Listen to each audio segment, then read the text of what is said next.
Well, hello to everybody who's joining us today. I want to thank you for taking time for what I think is going to be a really timely and topical conversation over the course of the next hour. I'll introduce our brilliant and extremely highly respected moderator shortly, and looking forward to the conversation we're going to have based on both his thoughts and based on your questions. But first and foremost, I want to thank all of the independent bookstores that have come together to bring forward this event, the first event that we're having around the release of my book, Trust, America's Best Chance, coming out on Tuesday. You know, this is a time to make sure that we're there for the independent bookstores that are such an important part of our communities, such an important part of our intellectual and civic life. We're proud of the Brain Lair, our bookstore right in South Bend, one of the many independent bookstores collaborating on this event. And I hope you'll consider supporting them, not just when it comes to this book, but when it comes to this season. Let me share just for a couple of moments what motivated me to write this book. As I was processing the experience of the presidential campaign that had ended for me and was in many ways just getting warmed up for the candidate I'm now supporting, Joe Biden. As we went into lockdown in those weeks after my campaign came to an end, I saw over and over the consequences of us becoming a country with a threefold crisis of trust. We have a crisis of trust in our institutions, the political trust that makes it possible for us to believe what our leaders are telling us. We got a crisis of trust in each other, the social trust that makes it possible for us to navigate everyday life, for us to have business transactions, romantic relationships, and everything in between. And we've got a third crisis, one of international trust. As a world that has looked to America for as long as we've been alive, for not just strategic but often moral leadership, is now questioning whether our country can be relied on at all. These crises are adding up to something of, I think, the utmost urgency as we look at what the year 2020 has thrown at us. I didn't think it was possible for the stakes to get higher than they already were on New Year's Day 2020. And yet, in the months since that time, again and again, we've seen our country confronted with crisis, with the disaster of the coronavirus that has now claimed more than 200,000 lives in this country and counting, and disrupted life for every single one of us, with disproportionate impact on low-income Americans and on communities of color. We have the racial reckoning, a kind of moral crisis, precipitated by the murder of George Floyd and the killing of Breonna Taylor, but we know that it relates to so much more than that and goes beyond the experience of police violence to the more fundamental questions about whether our country is one that will truly live up to the truth that Black Lives Matter. We've got an economic crisis related to the other two, as Americans find themselves less and less able to count on being able to make it in a country that theoretically has enough wealth and prosperity for all of us to thrive. And through it all, I keep noticing again and again how much we need to be able to build more trust than we have to get through what's happening around us.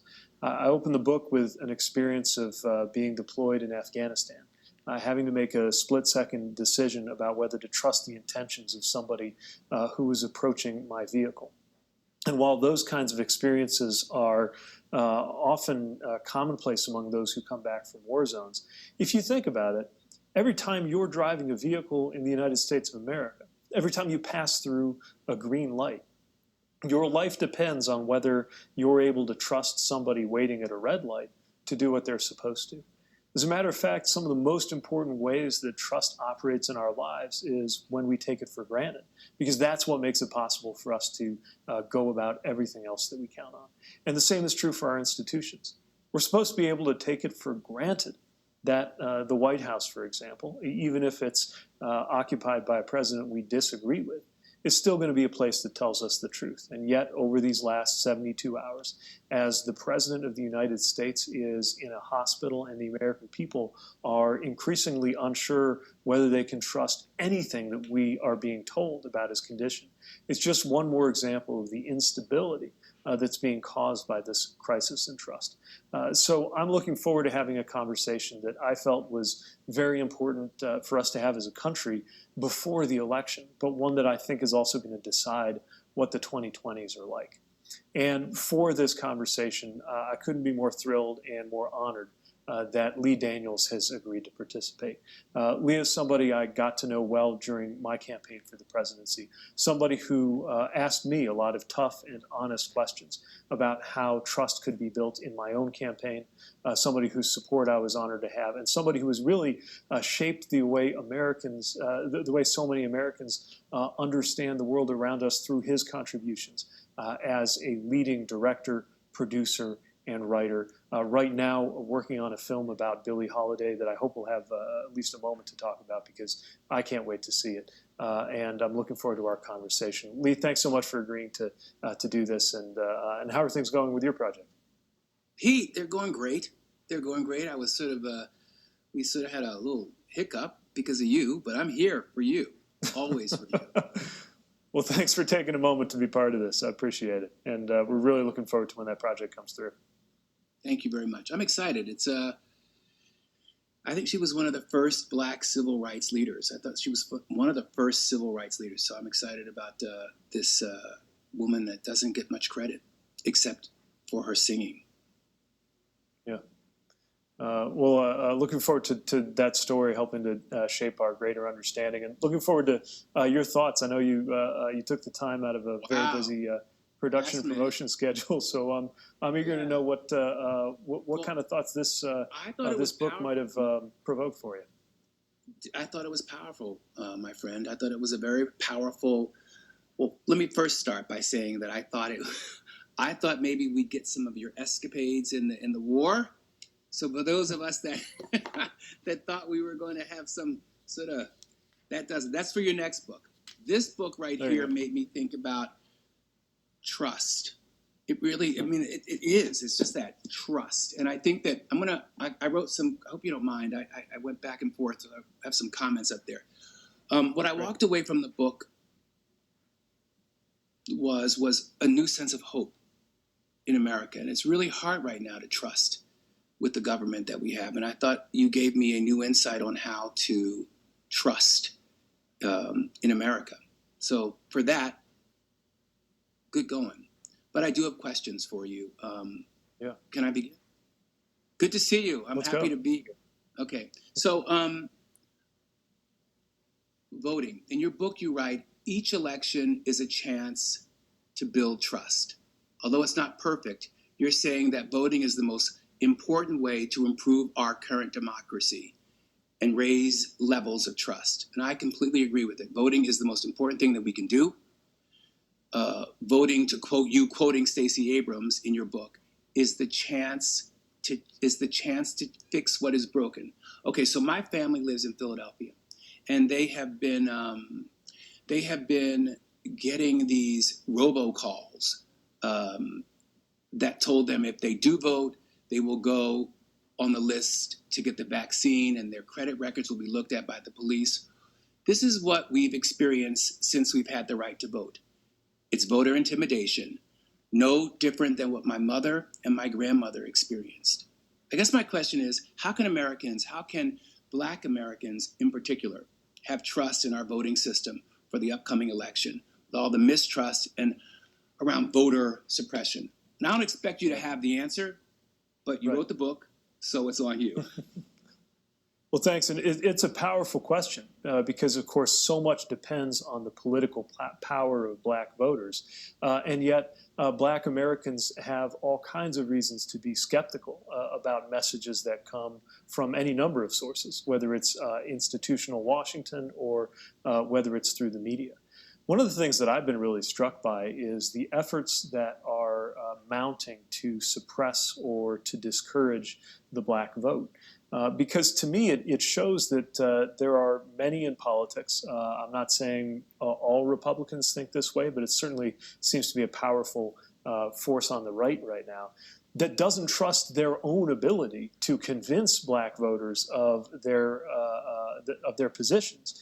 And so they've turned instead to trying to intimidate or suppress black people from going to the polls at all. Some of the things you're talking about are a classic example, kind of rumors going around that if you register to vote or if you show up to vote, this is going to lead to something bad happening to you. And, the irony of the moment is that we know that our system, our economic system, certainly our criminal legal system, our health and education system has let black Americans down in so many ways. And yet we also know that the moment of greatest power for American citizens to do something about it is the moment that you go in and vote, because that's the moment when you get to hire or fire the people in charge of these systems.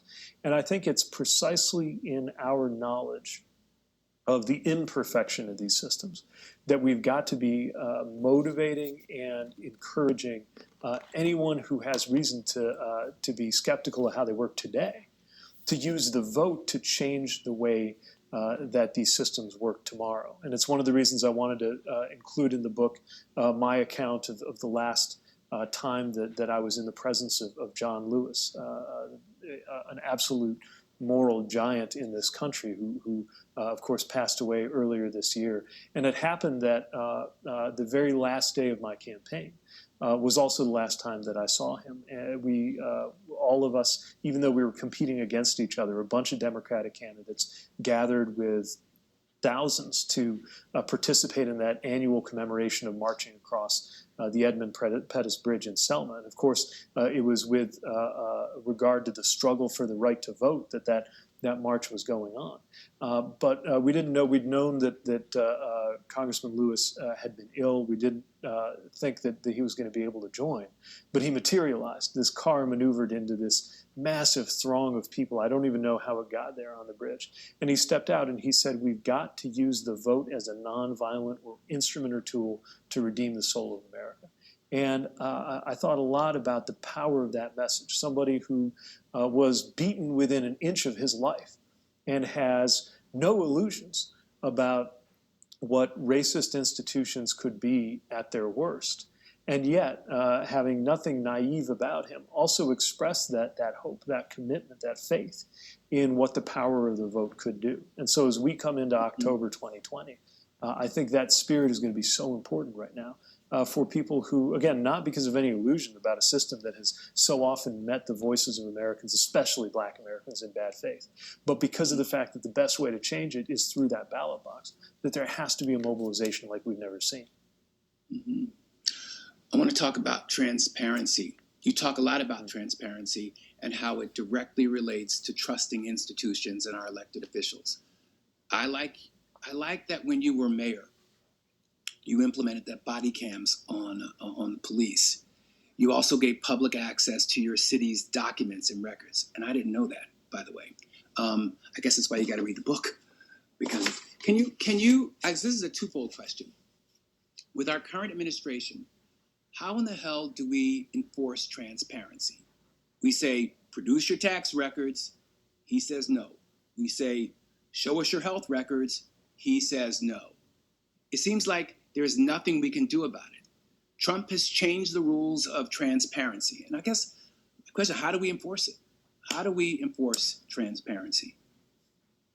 Well, this is such a central question. And, one of the things I write about in the book is how important transparency was to my administration when I was a mayor, how it helped us build confidence, but also in the moments where transparency was lacking. And a good example was the death of Eric Logan, who was a black resident shot by a white police officer when the body camera wasn't activated. That fact of not knowing made it even more painful for the entire community and certainly for the black community. And so we know how important transparency is because we know the damage that happens when it's missing. And again, in a different way, we're seeing right now, because we don't have transparency about the president's condition, a lot of people are speculating, are wondering, are perhaps assuming the worst, and that missing piece makes it that much harder. Same thing with the taxes. We don't know who the president owes $400 million to. I can't imagine what it's like to owe hundreds of millions of dollars to anyone or anything. And we don't know what combination of domestic and foreign creditors that represents. And it's the not knowing that's the most painful. To come to your question, how do we enforce it? the best thing we can do is to have better rules and laws about this. H.R. 1, for example, it was the first thing that this House of Representatives did when Democrats were handed the majority in the 2018 elections. But even though they passed this legislation that included a lot of transparency around things like who's paying for campaigns, who's paying for super PACs, that legislation didn't get anywhere in the Senate, and the White House didn't support it either. If we don't have those rules in place, it erodes confidence in our institutions themselves, and that's incredibly damaging when we come to moments of crisis, tender moments like we're in right now, where lives might depend on whether people trust institutions, just as we've seen with the medical establishment, how important it is for people to trust doctors who are saying to mask up. All of this is part of an environment that we can either make more trustworthy through lots of transparency, or allowed to become less and less trustworthy. Even when people aren't doing anything wrong, it's hard to believe it when we don't have a chance to see it. Mm-hmm. I want to continue on with transparency. We're both gay men. How did coming to terms with your sexuality as a public official inform your views of transparency and trust? I know that people think that Hollywood is so open, and I can tell you that homophobia is rampant here. That it was very, very, I thought about your book and being transparent. I thought about myself and how hard it has been for me to be transparent, but I knew that there was no, it's made me a better director. So, and that's why I'm so passionate about you as a political figure right now, because you are transparent. So I guess my question to you is that how did coming to terms with your sexuality as a public official inform your views on transparency and trust? It's a powerful question, and you talk about how it made you a better director because in so many ways art is about truth, and it's about what truths you can connect or expose or get people to see on one another's behalf, and your ability to produce that, I must imagine, has a lot to do with whether you arrive in that process as your authentic self. Politics isn't so different in that respect. I think it made me a better mayor, made me a better candidate, made me a better official when I had completed a very difficult process of learning how to be transparent about something that was very private. When I was trying to figure out how to come out, I couldn't help think to myself, straight people don't have to come out. Why do we have to? Right? Why can't I just show up at some event and some chicken dinner that mayors go to, and my date's a dude, and everybody gets it and moves on. But I knew it wasn't going to work that way. Certainly not in Indiana. That's the way to handle it, Pete. Yeah, but I knew that in Indiana, people were going to want a little more explanation than that. And so I agonized over what to do. Decided finally to write it in the newspaper. And the idea of maybe it's just a Midwestern thing, but the idea of putting something that personal in the newspaper felt very strange to me. But what I also knew was that it would mean something to a lot of people in my community. Not only would it liberate me, because I couldn't have a normal dating life until I'd gotten over this process of coming out, but also that there were other LGBTQ people in my community who might have a better sense that they belong if they knew that their mayor belonged to that community, and others, maybe more conservative, older people in particular who kind of wanted to find their way to the right side of history, but didn't know how to get there and didn't even realize that anybody they knew might be gay, would at least have one person that they knew, me, and that might help open up their hearts a little bit. And going through that process and then seeing at a whole other level on the presidential campaign trail, what it meant when people saw themselves in this campaign, that it was never just about one community. It was never just about my identity, but that part of it, we never wanted to hide from it either. And it wound up leading to some of the most powerful moments on the campaign. Yeah, man. It was historic just to watch it. You gave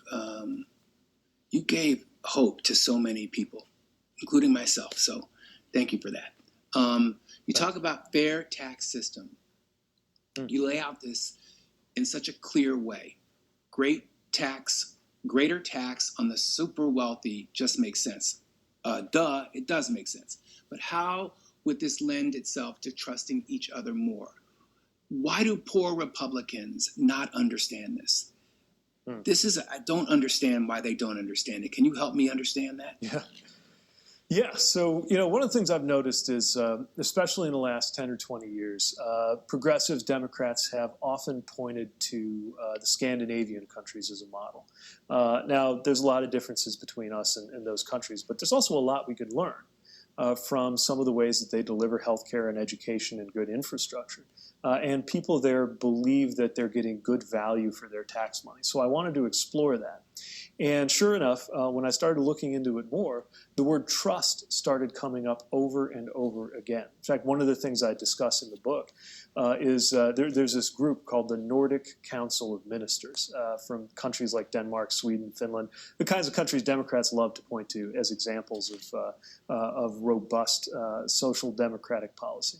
And they published a report called Trust the Nordic Gold. In other words, they think of trust the same way you would think of oil or gold. It's a resource that makes it possible to do big things together.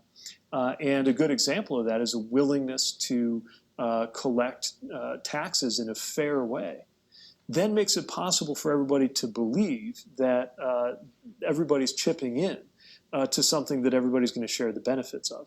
And it's self-reinforcing. In other words, they're able to keep building really strong schools and infrastructure and health programs because when the time comes to raise the revenue for it, everybody understands that they're being taxed on a fair basis, that the wealthy are definitely paying their fair share. It's, in other words, the opposite of what's going on here in the U.S., where very few people believe that the tax system is fair. And they're right. I mean, right now, the wealthiest actually pay a lower share of their tax and income than the rest of us. And that trend has gotten worse over recent years. That, in turn, makes it hard to support doing anything together with taxpayer funding. And so, there are a lot of other reasons, including race, why the U.S. is always going to be very different than some of these other countries. But one thing that's definitely true is that if we had a fairer tax system that asked the wealthy to pay their fair share, I think it would also allow us to deliver better results from good government that would in turn make people feel a little bit better about paying taxes, something that none of us love to do. But when we understand that in return for that, we're getting value for money with good schools, with good roads, with health care, with eventually, we hope, things like child care support, all the other things that you need in order to have a strong society. All of us are going to be better off. This has way more to do with trust than I think is usually reflected in the kind of political commentary that we see. Mm-hmm. Before I ask you my next question, I need to understand what restorative justice means to you. I think I understand it, but this is part of the question. But I need to understand, and I need for the audience to understand, what is restorative justice? Yeah, so restorative justice is a term that's getting more and more attention as more and more Americans look at the necessity of criminal justice reform in this country. And the fundamental idea is that the purpose of the criminal legal system should be about restoring somebody's relationship to the community or to society when it's been harmed by a crime, especially a victimization of somebody.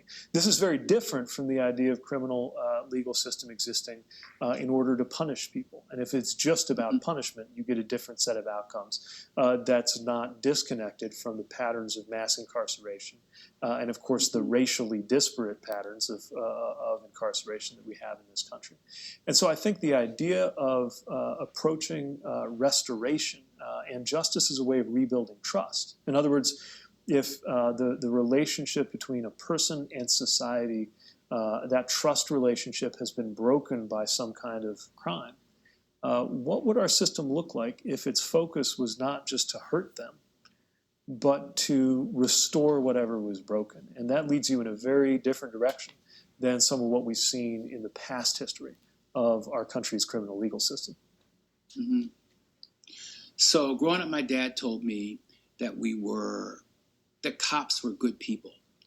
And I believed him because my dad was a cop.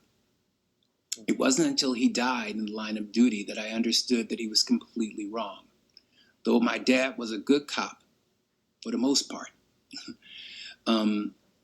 there are a lot of bad cops out there.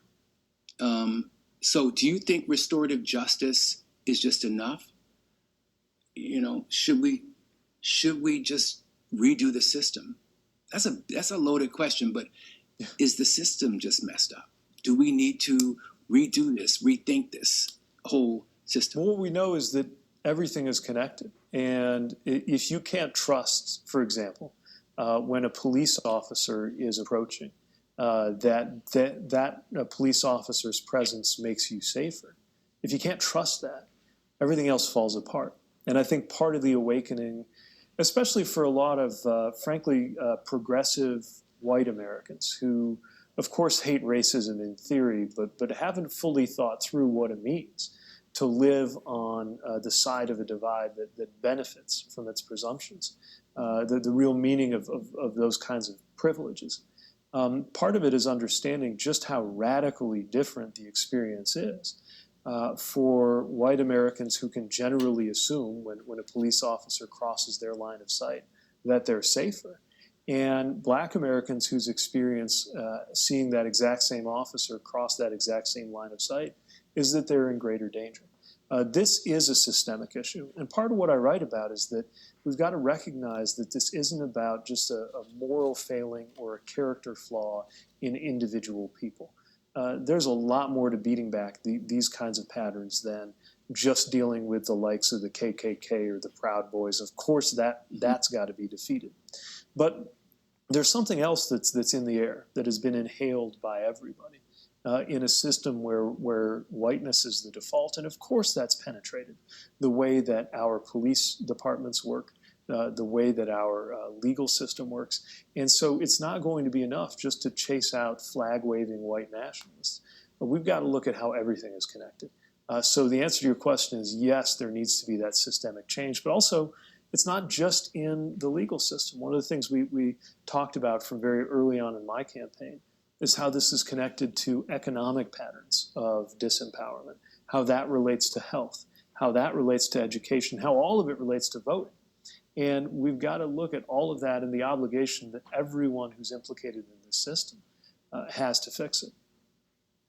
Mm-hmm. How are we doing for time? Because I have one more question before we turn it over to other people that Great. have That's I think we're good, right? How to handle failure honestly. To get trust, elected officials need to tell the truth. Okay, no dig at you, but good luck with that. You know, we assume politicians are crooked, which is one of the reasons why I was so excited and, again, impassioned about you, to have the courage, to have the strength to come out and to be ridiculed, to live in your truth made me trust you. And so I guess, yeah, how do we handle that? So, yeah, how do we handle that? You know, the way I view it, you can actually gain credibility by engaging honestly with things that didn't go well.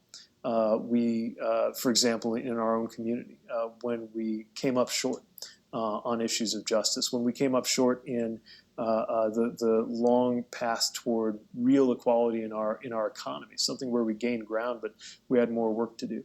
When a program could have been done differently or better, we tried to really be transparent about that. And often I found, as it is in our lives, right? I mean, when you're in a relationship, that relationship doesn't get stronger if your partner or your spouse never acknowledges having ever done anything wrong, right? That's usually pretty bad in the long run.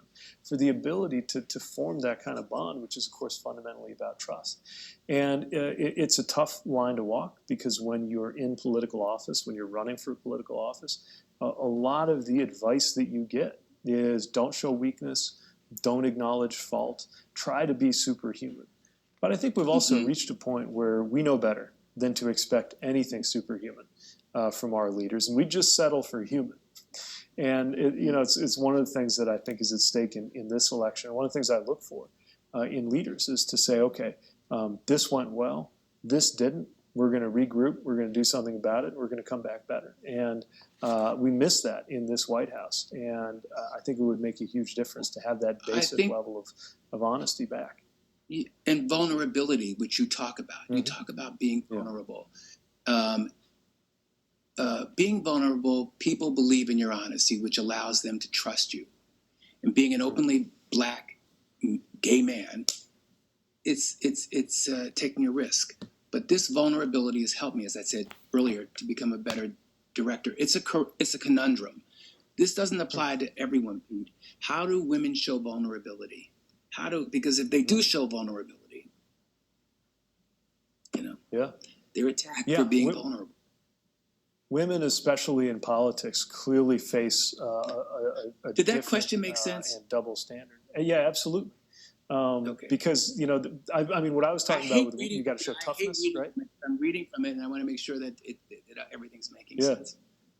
No, it makes perfect sense, and it's something I think we see right now because the plain reality is that sexism means that balance I was talking about earlier that people like me think about is at a whole other level for women, especially in politics. If they're not, if they're vulnerable, they are described as weak. If they're not, then people tell them they're not being authentic enough.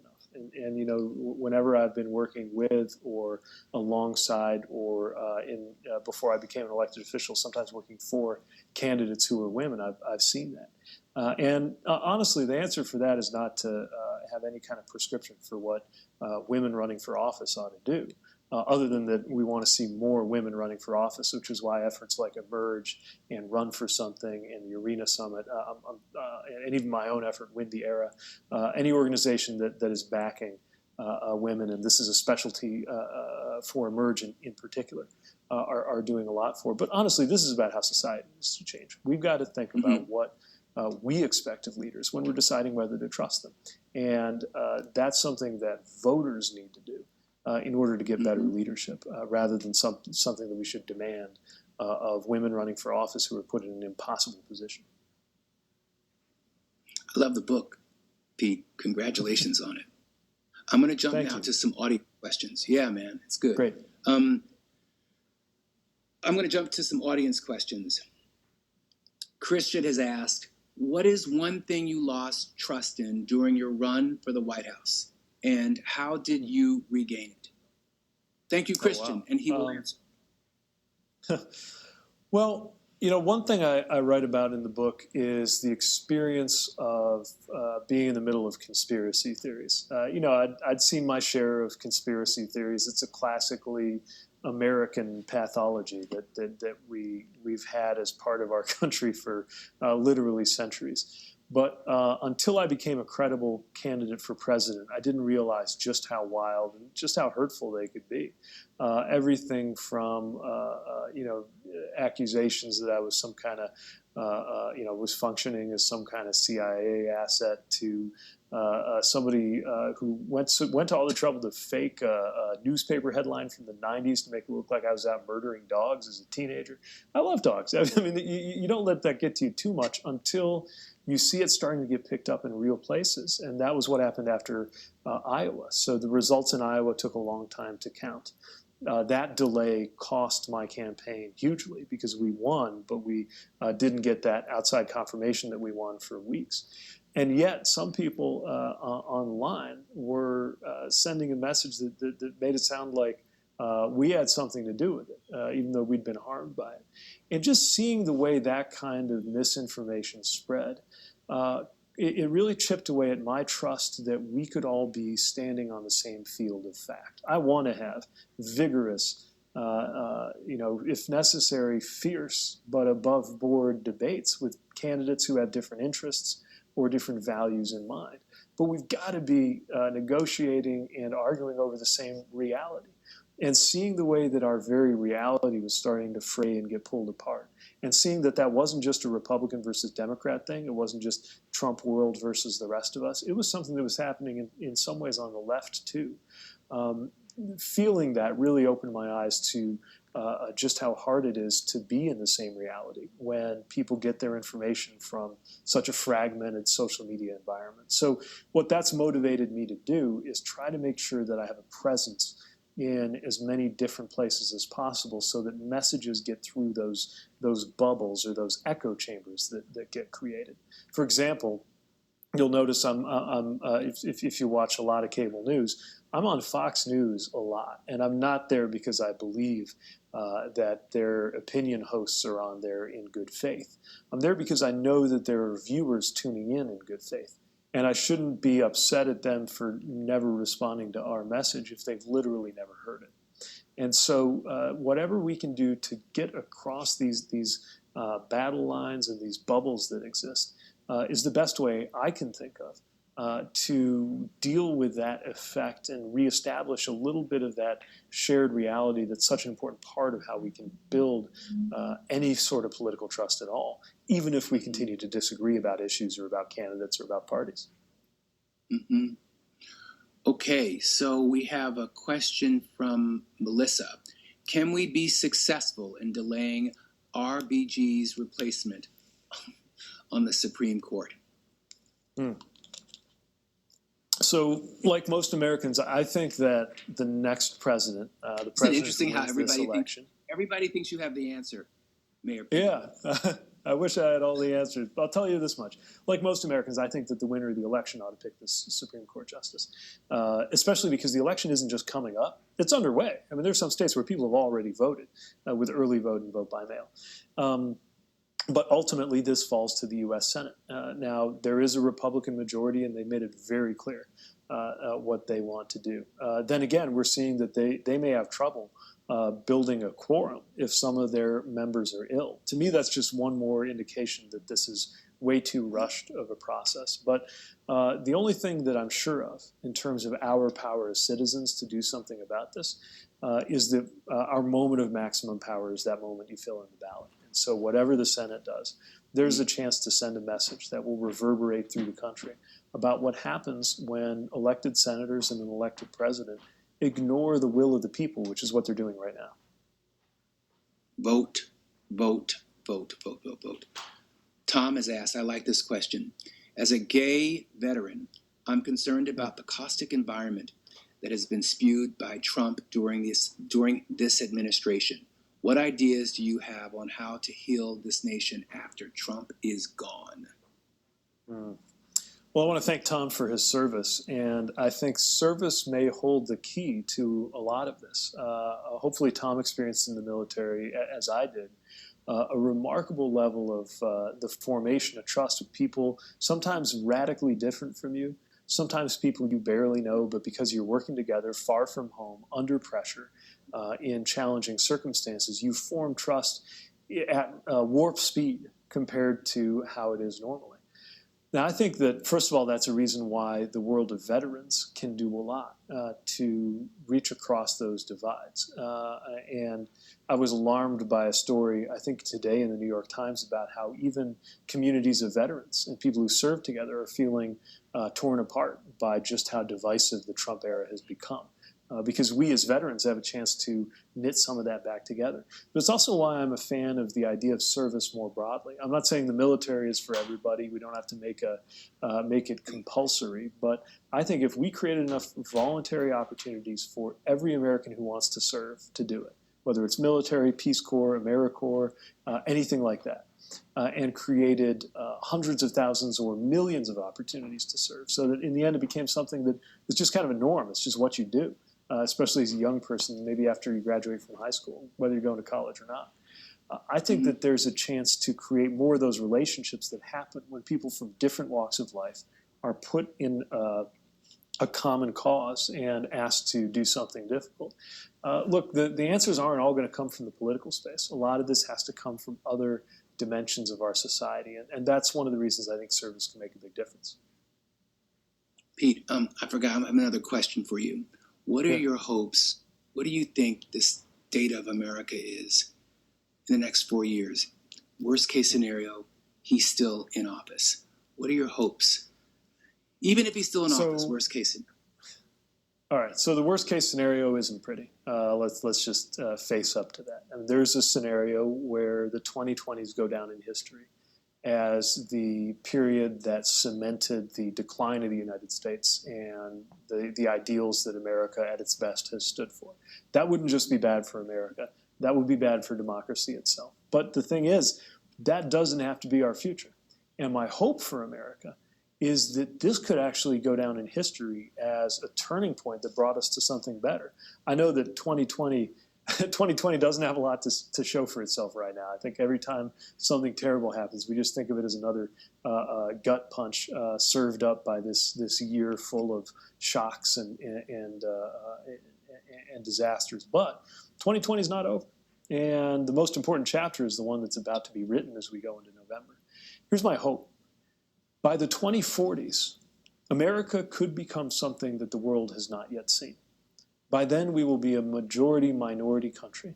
And if we are truly representative and fully democratic, it'll be the first time in a world that a country this large and this diverse managed to authentically create a pluralistic society and a democratic society where everyone had a shot at thriving. If that actually happens, that will be as big a contribution to the world from America in the 2040s as the formation of democracy, such as it was here in the 1770s, was a pretty big deal back then. Now we know how many, in fact most, in this country were excluded from that version of democracy. But if we served up the real thing, that would be a huge contribution to the human species, and it would mean all of us would have a better chance of thriving. A country where everyone actually belongs. And that's part of why I tried to end the book on that note. Trying to picture a circle of belonging that is specific enough that it creates an identity, by which I mean American identity, but open enough that all of us can be part of it. If we do that, and that could be the lasting legacy of the change and the shock that's going on right now, that could be an unbelievably beautiful thing. And we're the generations now living. We're the ones that get to decide whether that happens, and we'll be the ones who get to see it and live it if we pull this off. Wow. And lastly, I have from Charlotte. How can I begin to challenge my mistrust of those with opposing views when I find their vision so detrimental to the welfare of the nation? I was just with someone last night, and I don't know how to not fight, how to not argue when and trying to respect the opposing view. Yeah. When it clashes with every fiber of my soul. Yeah. Well, sometimes you do have to argue. Sometimes you do have to fight. But across all of that, the most important thing, I think, is to recognize the humanity of others. You know, there's a lot of arrogance, I think, and a moral arrogance that sometimes comes from assuming that the ideas that we formed because they were the first ideas that we formed are the only ones that were valid. And so there's an opportunity to test our own ideas. And if they withstand that test, if we put our own values under scrutiny and they hold up, that's when you know that it's time to stick to your guns and fight for them. But even then, one of the things I've found is that there is an opportunity to reach across to people who have different political loyalties, but actually fundamentally similar values. Somebody who says something that you might find horrifying in terms of policy, if you peel back all the layers, actually has a similar belief about the virtue of treating other people well, just doesn't necessarily see how those values are at stake in the policies or the politicians that they're backing. Let's remember that America got here somehow. We weren't always at this stage that we're at. And we're going to get somewhere else in the future, and where that is up to us. We're not going to get everybody to agree. We're not going to get everybody to believe what we believe. But there's already a majority of Americans right now, even though this is a country that has taken steps collectively that are sometimes really disturbing, there's a majority right now that wants to see higher wages for working people and fairer taxes for wealthy people, and workers empowered, and racial injustices wiped away by any means necessary. I mean, that's something that most Americans already believe ought to be done. Already believe that we've got to do better to educate people. That even controversial things, background checks on guns, most Americans already think we ought to do it. And so the biggest thing to me is making sure we see enough of the humanity in one another that the areas of greatest disagreement don't repel somebody from being able to hear us when we're talking about the things that we really do agree with most Americans on, so that they can see their way to where we are. So when you wrote this, guess my final question to you is, when you wrote this, what did you want people to walk away with? What was like, what, when I walk away from this book, what am I walking away with? I think I know what I'm walking away with. What do you want me to walk away with? So I want readers to realize that we all depend on trust more than we think just to get through our day, and that we all have a role to play in cultivating more of that vitally important trust so that we can survive individually and as a country. In the 60s and the 50s, levels of trust in our government, for example, in surveys, there were 3/4 of Americans had that trust. Now it's in the teens. We can't solve our problems unless we do something about that. And finding ways to form trust, whether it's interpersonal, whether it's through policies and programs like creating more opportunities for service, whether it's just what we demand through institutional reform so that our government is more trustworthy. And our government would be more trustworthy if we establish campaign finance reform, if we establish transparency, if we established a more decent and just criminal legal system, if we establish the principle that everybody's vote counts the same, which is why I think we got to move on from the Electoral College, if we establish the principle that every citizen gets a voice on Capitol Hill, which is why the citizens who live in D.C. and in Puerto Rico, if they so choose, should be able to become a state and have senators. If we make those unsexy structural reforms, the most important payoff is that our government will be more deserving of trust because it will be more reflective of our will. But the paradox is the only way to get any of that is to go into our current democracy, even though it's rickety, even though it's showing its seams and its joints and its design flaws. Go into it now and use the power of the vote to fix it. That's something all of us have a chance to do or to encourage others to do. And if all of us are doing that, we're not just helping our team win in a political fight. When we're voting for those kinds of changes, we're helping America become a more trusting and trustworthy country. And if we do, that's what will unlock the potential for that future that I shared, that I have so much hope for, that our country could achieve in our lifetime. Right on. Again, congratulations. Do I have one more question? One more question from Krista. Thomas Jefferson believed in the importance of education as vital to maintaining a healthy democracy. What can leaders do to help educate citizens so we can better be informed? What a great question. Well, first of all, we got to invest in our education systems and invest in bringing them up to date and invest in making sure they're equitable, including for those who have most been excluded economically, racially, or otherwise. But it's not just about education that goes on in schools and educational institutions. It's about a lifelong process of education and the ways we educate ourselves and one another. That's why it's so important to penetrate these media bubbles. Look, technology is now designed to serve up to you things that will get you fired up, and mostly things that will reinforce what you already believe.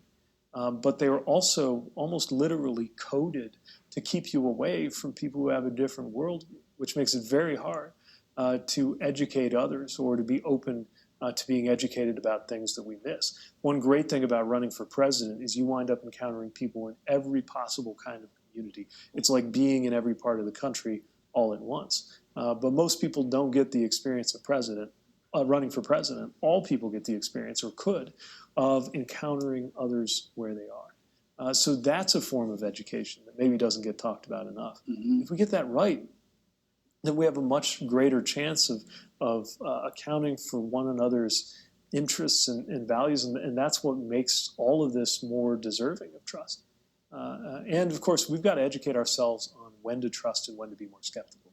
That's another thing I talk about a lot in the book, how to make ourselves harder targets for misinformation that spreads online, how to make sure that we're really being serious about the guidance that we get from the scientific community, which sometimes is at a disadvantage precisely because scientists are so honest about the doubts that they might have, or mm-hmm. the information that might change over time. Lives depend on us knowing how to be the right kind of customer for information and sorting through it with expert and sometimes skeptical eyes.